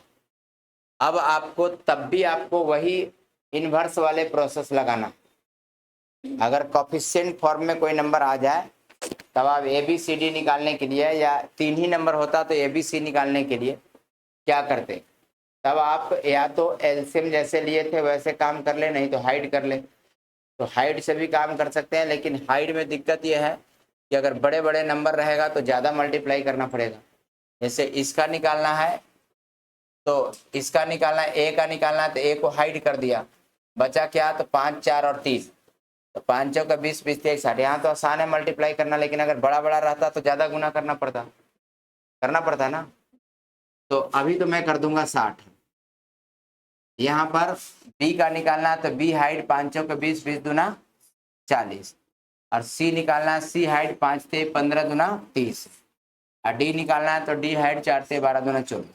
लेकिन ये सारे नंबर 2 से कैंसिल हो रहा है, तो इसको सिंपलेस्ट फॉर्म बनाना पड़ेगा आप। तो सिंपलेस्ट फॉर्म बना दो इसको कटिंग करके, ये हो जाएगा 30, ये हो जाएगा 20, ये हो जाएगा 15, 2 से कटिंग कर दिया है सबको। अब सिंपलेस्ट फॉर्म नहीं हो सकता, सब नंबर कटेगा तब काटना है, ठीक है। तो कोफिशिएंट फॉर्म में रहने पर भी रेशियो हाइड करके ही आपको निकालना है, या एलसीएम लेकर निकालना है। एलसीएम भी ले लेते तब भी काम हो जाता अपना, और एलसीएम लेकर आपको अगर बनाते हैं आप तो सिंपलेस्ट फॉर्म में कन्वर्ट करने की जरूरत नहीं पड़ती, जैसे मैं एलसीएम लेके बता रहा हूँ।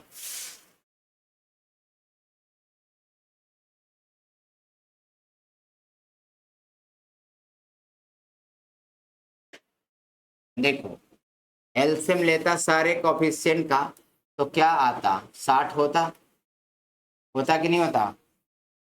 सारे कोफिशिएंट का एलसीएम कितना आता, 60 आता। 5, 4, 3 और 2 का एलसीएम कितना, 60। अब 2 से डिवाइड करो, 2 से डिवाइड करेंगे 60 को, 2 तिहाई 30, 2 तिहाई 6, 30 आ गया यहाँ पे। 3 से कितना बार में, 20 बार में, और 4 से कितना बार में, 15 बार में, और 5 से कितना बार में, 12 बार में। तो आंसर आ जाएगा 30, 20 और 15 और 12, यही आंसर आया था ना, 30, 20, 15 बार। तो एलसीएम लेके भी आप सोल्व कर सकते हैं, जैसे एलसीएम से कैसे मल्टीप्लाई कर रहे थे उस पर, वही चीज यहाँ भी। कोफिशिएंट फॉर्म में रहने पर ऐसा करना, लेकिन कोफिशिएंट फॉर्म में ऐसा आ जाए तब क्या करेंगे, 0.2x equal to 1.2y equal to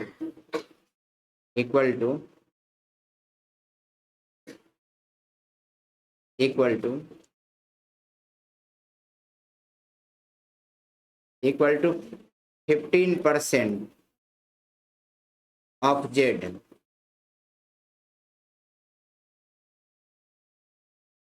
अब एक्स वाई जेड आपको निकालना है।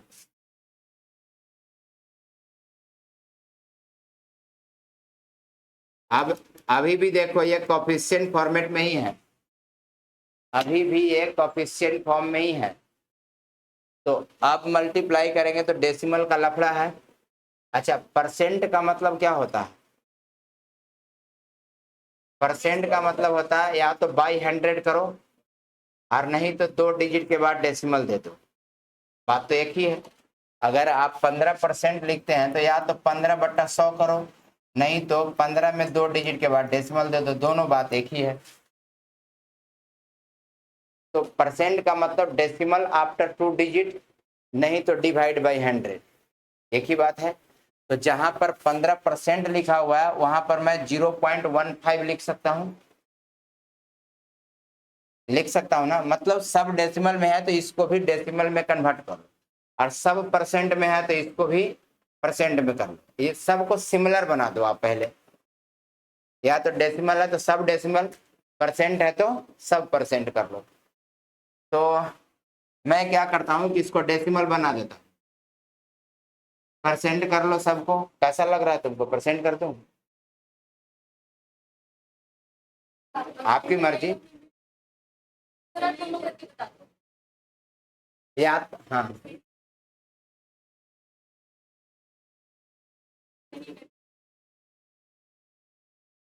आंसर निकालेंगे। अभी तो मैं सिमिलर कर रहा हूँ, करने दो, बाकी आंसर तो बाद में पता चलेगा।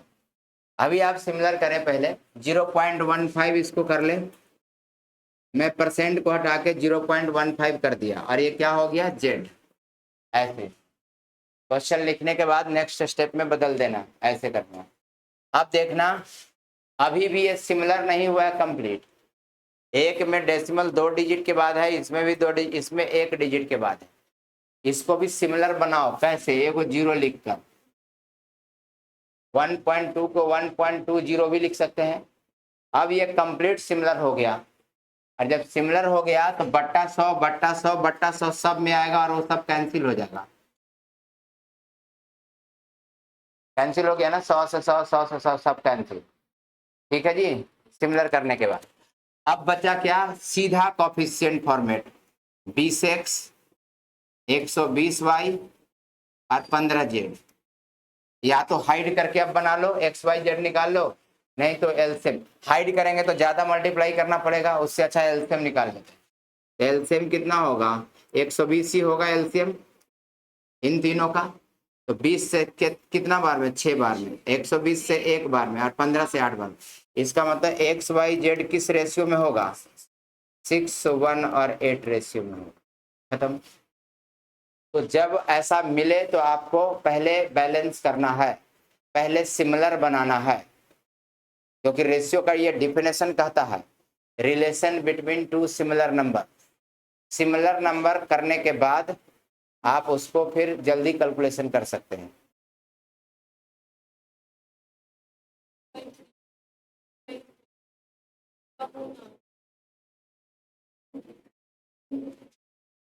इसको मिटाने के बाद बोलना, लिखेंगे।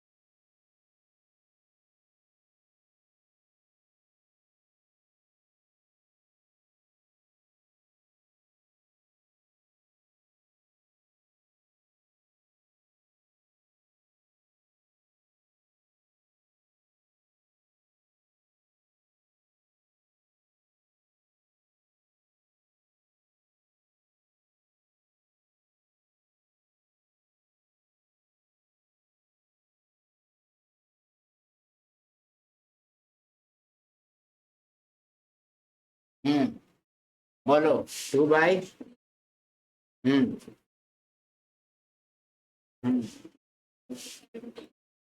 5 बाई वाई 9 बाई XYZ निकालना है। XYZ आपको निकालना है। आप इनवर्स मत बोलो, अब XYZ बोलो। XYZ की रेशियो क्या हो, सुनो। इसके अगला पॉइंट मैं बताता कि अगर कोफिशिएंट फॉर्म में नहीं हो, डिवाइड फॉर्म में हो, ऐसे ऐसे डिवाइड फॉर्म में हो, तब आपको नीचे वाला ही रेशियो लिख देना है, A ratio B ratio C equal to 2 ratio 3 ratio 4। लेकिन ABC या XYZ कोफिशिएंट से इंडिपेंडेंट होना चाहिए। पहले क्या था, ये जो 2 था वो ऊपर था, अब नहीं है, ऊपर कोफिशिएंट है ही नहीं, नीचे है। तब आपको नीचे वाला डायरेक्ट लिख देना है, तब आपको मल्टीप्लाई नहीं करना। यहाँ केस ऐसा है, लेकिन ऊपर भी कोफिशिएंट है, उसको हम क्या करेंगे कि ऐसे कर देंगे, ऊपर वाले को नीचे टपका देंगे, ऐसे। अभी भी ये 2 ऊपर ही जाएगा, कैलकुलेशन करेंगे तो इसको भी क्या करेंगे, ऊपर अकेला छोड़ देंगे और 7 अपने प्लेस पर और 5 को नीचे टपका देंगे। यहाँ पर Z छोड़ देंगे, 17 भी अपने प्लेस पर है, 9 को नीचे टपका देंगे। अब देखना इस फॉर्मेट में आ गया तो नीचे वाला ही रेशियो होगा, तो नीचे वाला रेशियो लिख दो। नीचे वाला रेशियो क्या होगा, 3/2, 7/5, 17/9। मैंने क्या कहा था, याद करो कि अगर ऐसा रहेगा तो एलसीएम से मल्टीप्लाई कर देना। याद आ रहा है कुछ? तो एलसीएम कितना, 9×5 = 45 दूना 90, 90 से इसको मल्टीप्लाई कर लेंगे, 90 से, तो कितना हो जाएगा, ये कट जाएगा कितना बार में, 45 दिया 135, 5 से कट जाएगा 18 बार में, 18 सते 126, 9 से कट जाएगा 10 बार में 170। आंसर। और कुछ दिमाग में चल रहा है तो बोलो। नहीं कर सकते।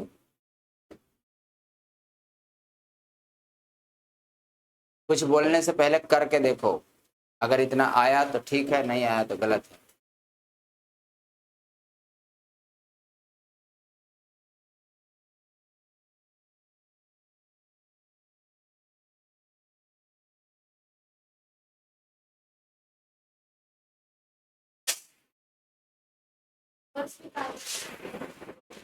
इनवर्स कहाँ निकाले हैं, मैं तो XYZ निकाल रहा हूँ।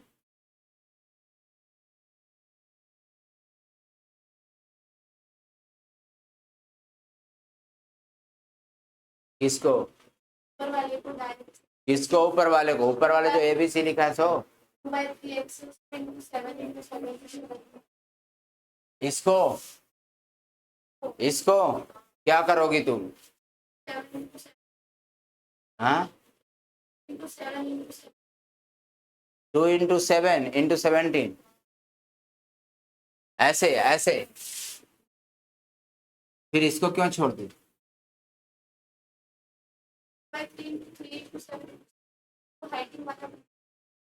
ये वाला, और इन दोनों को मल्टीप्लाई करेंगे। गजब हाल है। ये इन दोनों को मल्टीप्लाई करेंगे तो रेशियो सही फॉर्मेट में आएगा क्या? उसको भी तो फिर बाद में एलसीएम लेना ही पड़ेगा।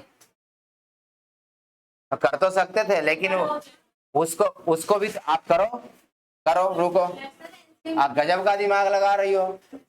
आप कर सकती हो ऐसे, लेकिन लेकिन मल्टीप्लाई करेंगे तो ये रेशियो डिवाइड फॉर्म में आएगा, फिर तो एलसीएम लेना ही पड़ेगा दोबारा।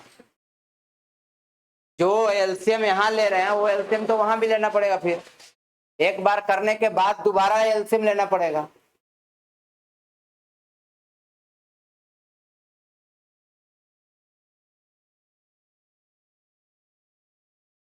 इन दोनों को मल्टीप्लाई करेंगे तो क्या हो जाएगा, हाइड करके कर लो। मल्टीप्लाई करेंगे तो 9×5 = 45, 17 सते 119, 45/119 पहला वाला आया। दूसरा वाला ऐसे ही आ जाएगा 18/51। अब आप बताओ, तीसरा वाला आ जाएगा कितना, 10/21। आप बताओ ये रेशियो फिर कैसे निकालेंगे? फिर तो एलसीएम लेना ही पड़ेगा ना, एलसीएम से मल्टीप्लाई तो करना ही पड़ेगा। जो ये हम दोबारा करेंगे उससे अच्छा ये नहीं कर लेंगे?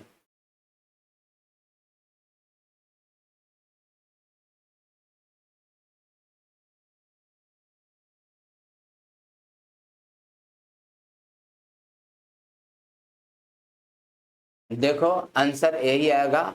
इसके अलावा आप जो प्रोसेस लगाना है घर में अपना करते रहो। अगर इसके अलावा कोई दूसरा आ गया तो आप गलत है, और अगर यही आ गया तो सही है। एक्सपेरिमेंट घर में करो, यहाँ जैसे बता रहे हो वैसे सीखो।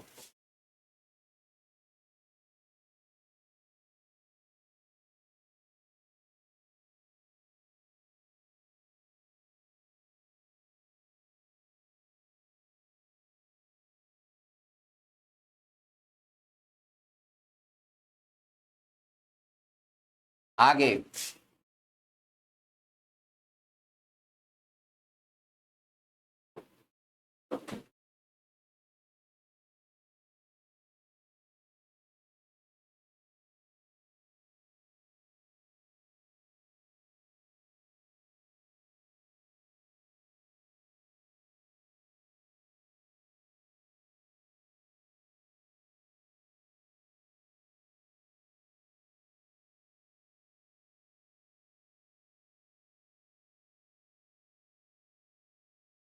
बैलेंसिंग ऑफ रेशियो,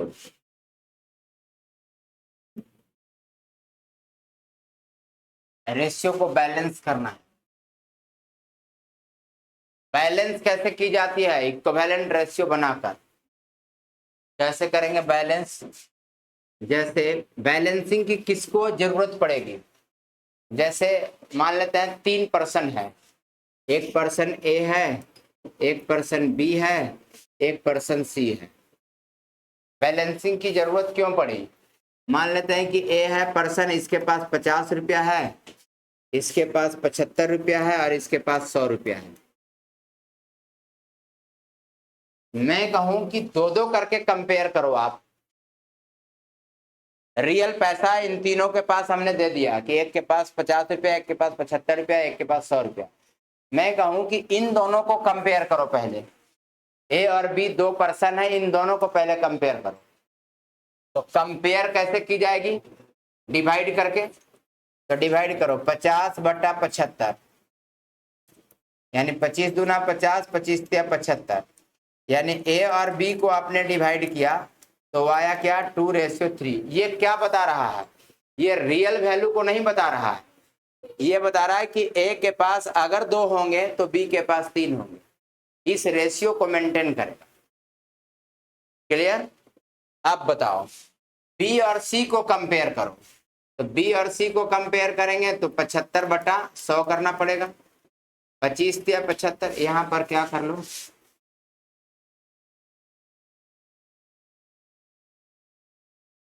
यहां पर चेंज कर, यहां पर 60 कर और यहां पर 100 कर, तो बैलेंस आ जा रहा था उससे। तो ए रेशियो बी क्या होगा कंपेयर करेंगे तो ये आ जाएगा 5/6, यानी ए रेशियो बी 5/6। बी और सी को कंपेयर करेंगे तो 60 और 100, ये कट जाएगा 3 और 5, यानी बी और सी आ गया 3 और 5। ये क्या बता रहा है? ये बता रहा है कि ए के पास 5 रुपया तो बी के पास 6 रुपया, और ये बता रहा है कि बी के पास 3 रुपया तो सी के पास 5 रुपया। अब अगर मैं इसको रियल लूंगा तो ए को 5 रुपया है और बी को 6 रुपया है, और यहाँ बी को 3 रुपया है। ये गड़बड़ हो गया। बी के पास कोई एक ही पैसा है तो अलग अलग पैसा कैसे बन पाया? तो इसी को बैलेंस करने की आवश्यकता होगी, जहां पर जो पर्सन दोनों में कॉमन आ जाए। अगर 2 रेशियो है और दोनों में अगर कोई पर्सन कॉमन है तो कॉमन पर्सन इक्वल रेशियो के साथ है कि नहीं, वो आपको ऑब्जर्व करना है। अगर इक्वल नहीं है, डिफरेंट रेशियो में आ गया, तो उसको आपको इक्वल किसी भी तरीके से बनाना पड़ेगा, बैलेंस करना पड़ेगा उसको। बैलेंस तब बैलेंस की किसको आवश्यकता पड़ेगी? जो पर्सन दोनों में कॉमन हो, जो पर्सन तीनों में कॉमन हो। आप अगर तीनों जगह पर हैं तो तीनों में बराबर पैसा लेकर हैं कि नहीं? अगर नहीं है, अलग अलग पैसा लेकर है, तो आपको बैलेंस करना पड़ेगा। ठीक है, तो वो है हेडिंग है बैलेंसिंग ऑफ रेशियो। रेशियो को बैलेंस कैसे करना? अगर ए रेशियो बी 2:7 है और बी रेशियो सी 5:8 है, बताना इन दोनों रेशियो में कौन कॉमन है? बी। तो बी को बराबर करना पड़ेगा आपको। तो बी यहाँ कितना है? 7, और बी यहाँ कितना है? 5। तो ये दोनों बराबर नहीं है। इन दोनों को बराबर करने के लिए एक उपाय आप ये कर सकते हैं कि नीचे वाले से ऊपर गुना और ऊपर वाले से, अब इक्विवेलेंट बना रहा हूं मैं। नीचे की वैल्यू कितनी है? 5, तो 5 से गुना करके इक्विवेलेंट कर दो इसको। नीचे वाले से ऊपर 5 7 35 और 5 दूना 10, और 7 से नीचे 7 5 35, 7 8 56। ये इक्विवेलेंट रेशियो 2:7 ही है, काटोगे तो वही आएगा। और ये 5:8 ही है, काटोगे तो वही आएगा। लेकिन बैलेंस नहीं था, आप बैलेंस कर दिया, तब आपका ए बी और सी लिख सकते हो अलग अलग। अब ए कितना है? 10, बी कितना है? 35, सी कितना है? 56। ये बैलेंस हो गया। यानी अगर तीनों को एक साथ कंपेयर करना है तो ए को 10, बी को 35 और सी को 56 देकर आप रख सकते हैं। अदरवाइज इसके अलावा कुछ भी तीनों को कनेक्ट एक साथ नहीं करा सकता। अभी बैलेंस का रूल पढ़ा रहे हैं ना, कि ऐसे ऐसे बैलेंस किया जाएगा।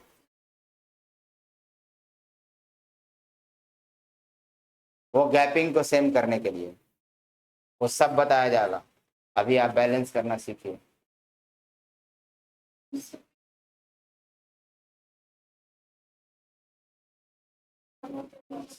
पूछ लो।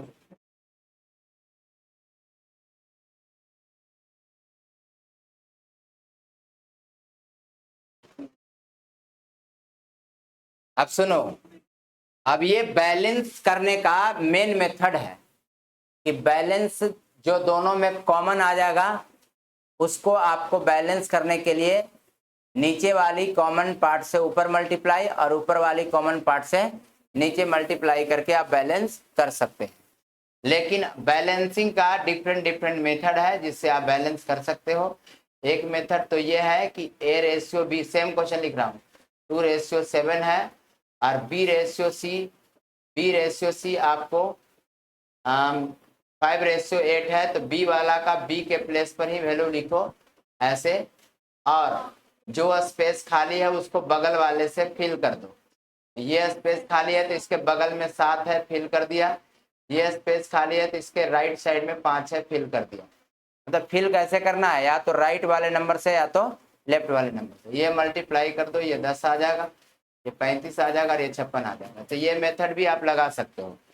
तीसरा आप ये लगा सकते हो, एक और मेथड है कि अगर A रेशियो B 2:7 है और B रेशियो C 5:8 है, तो ऐसे उल्टा एंड बना सकते हो।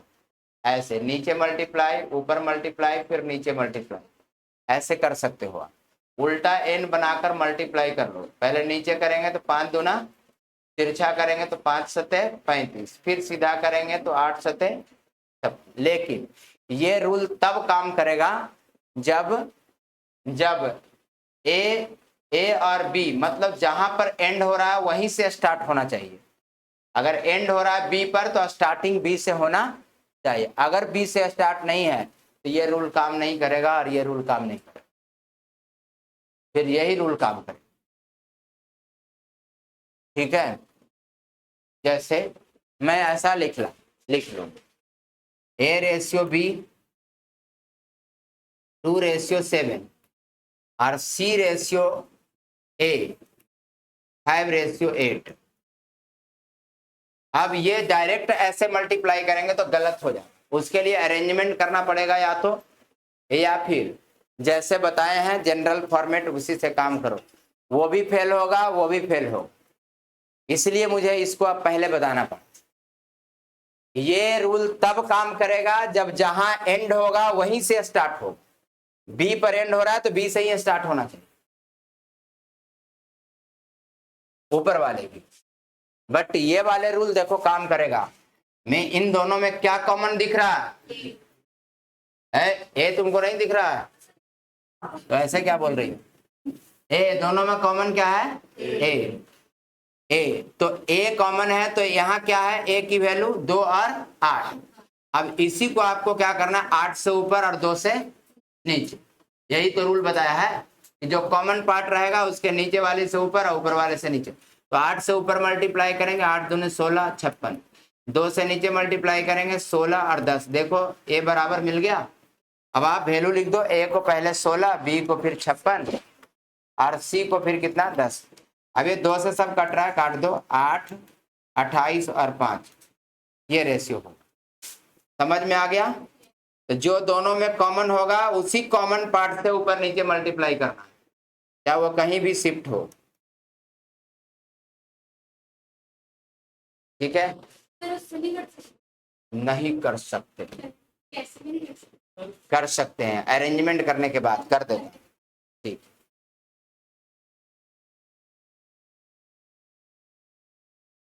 मैंने क्या कहा था? वो रूल तभी लगेगा जब जहां एंड होगा वहीं से अगला स्टार्ट होगा। अगर सी पर एंड हो रहा है तो सी से आगे स्टार्ट होना चाहिए।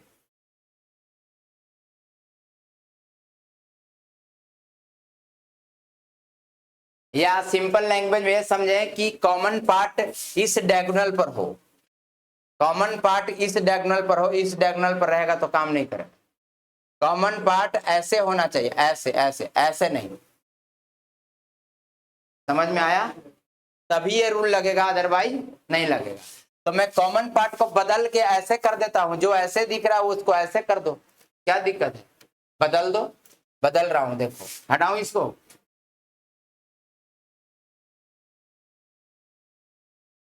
2:7 था और 5:8 था, इसको मैं बदल रहा हूं। देखो ए को मुझे यहां करना है, तो इसको B/A बनाओ, 7:2, और फिर ए पर एंड हुआ तो ए से ही स्टार्ट कर दो। तो ए से स्टार्ट करोगे तो पहले 8 लिखोगे, फिर 5 लिखोगे, A/C नीचे कर दो, 8:5। मैंने इसको इंटरचेंज सिर्फ किया है, आगे वाले पीछे कर दिया और इसका पीछे वाले आगे कर दिया, ये चेंज हो गया। और अब वो रूल लगा लो, ऐसे ऐसे ऐसे, तो ये आ जाएगा 56, ये आ जाएगा 16 और ये आ जाएगा 10। लेकिन पहले वाला कौन है, बी, तो पहला बी का वैल्यू है।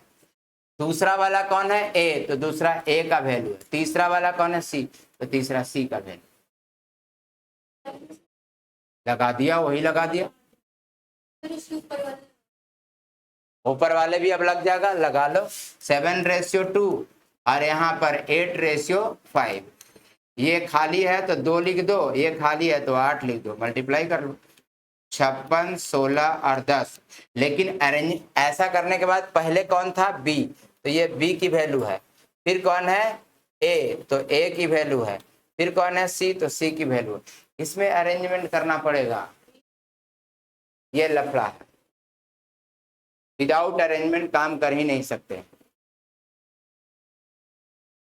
बस आज इतना ही रखो।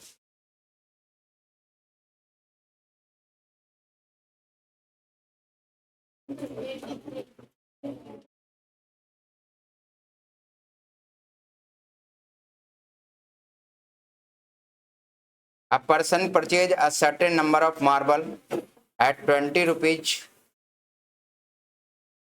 and equal number of 30 per rupees. He mix them and sell them 25 rupees.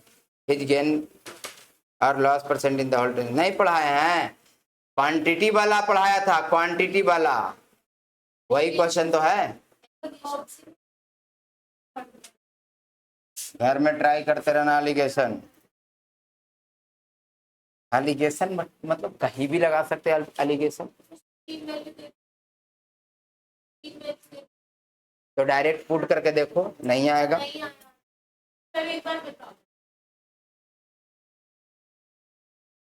बता ही रहा हूं, टेंशन क्यों ले रही।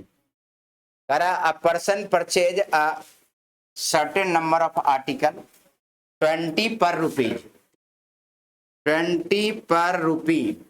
क्या बोला था आपको, याद करो, ऑब्जेक्ट रुपया, याद आया कुछ, अरे बोल क्यों नहीं रहे हो।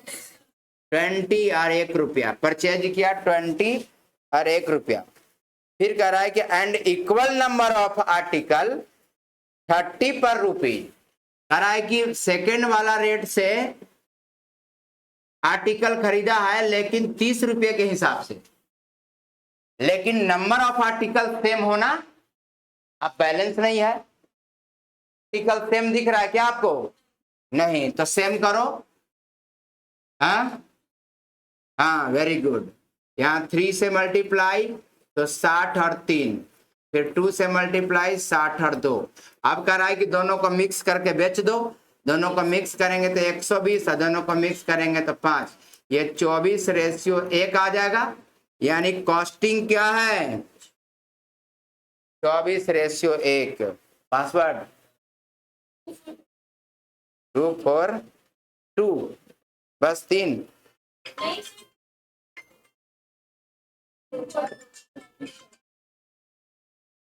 बस छोड़ दिया सर, छोड़ दिया, छोड़ दिया। ठीक है, ठीक है, निकल रहा हूं।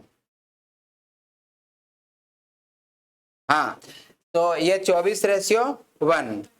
और सेल कैसे किया, मिक्स करके 25 के भाव से। तो यहाँ लिखेंगे 25 और यहाँ लिखेंगे 1, और क्या करेंगे, क्रॉस। तो यहाँ 25 और यहाँ 24, 25 रुपया वाली 24 रुपया में बिक गई, 1 का लॉस हुआ 25 पर, 100 पर कितना, 4% आंसर।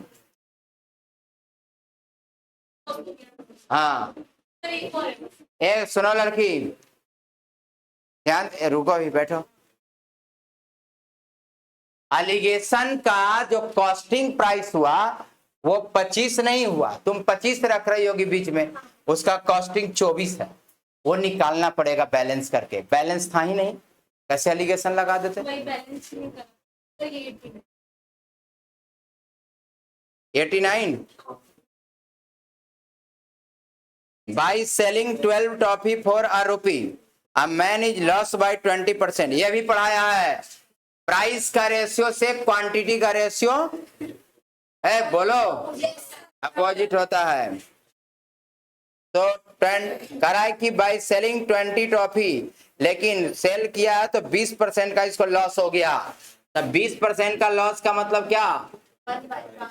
1/5, 1/5, यानी 5 वाली 4 में बिकेगी तो क्वांटिटी होगी 4 वाली 5। ये क्वांटिटी का रेशियो आया, ठीक है। अब क्या कर रहा है कि 20% लाभ प्राप्त करने के लिए इसको कितना में बेचना पड़ेगा? अच्छा ये है, कोई बात नहीं है।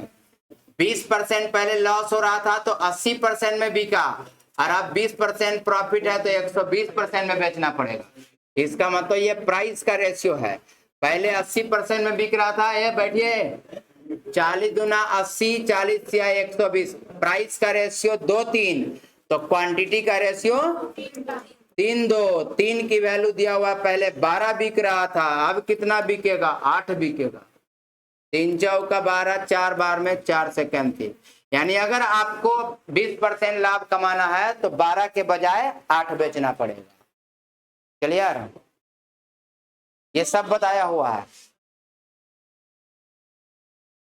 हाँ हाँ, दोनों सेलिंग ही रखा है, दोनों सेलिंग ही रखा है, क्यों?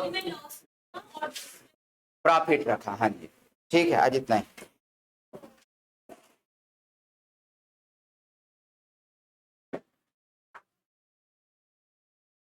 सिस्टम बंद कर दो। ये माइक सर भाई तुम्हारा भी नहीं है, वहां रख देना इसे, कभी घर को ले जाओ। तो बोलो मत यार, अभी यार भाई घर में ले जाना है।